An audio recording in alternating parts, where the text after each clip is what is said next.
On today's episode, we'll install VB cable.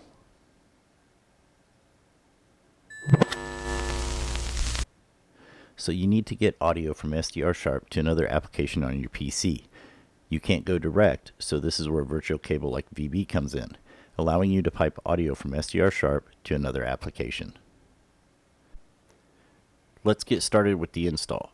Open a browser and go to vb-audio.com/cable.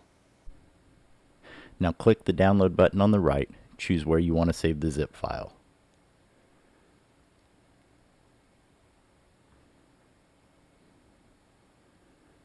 Navigate to where you saved the file and extract to a folder.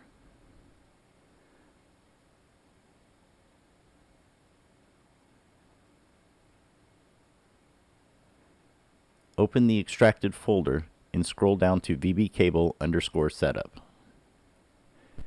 If you have 64-bit Windows OS, you will use vbcable_setup64. If not, then use vbcable_setup. Right-click and choose Run as Administrator. Click Install Driver. It will then ask you to reboot your computer. Go ahead and click OK to reboot.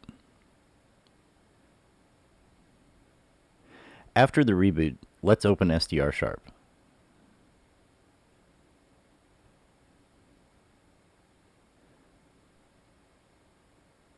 On the left side menu, find and expand Audio. Go down to Output, and you should see an option for Cable Input VB Audio Virtual. Select it. As a note, you will not hear the audio from SDRSharp while using VB cable.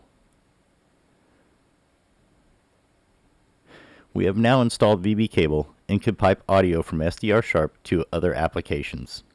In those programs, you will be able to select VB audio as a source, which I will demonstrate in future videos covering different software. So make sure you subscribe so you don't miss those videos, and as always, thank you for watching.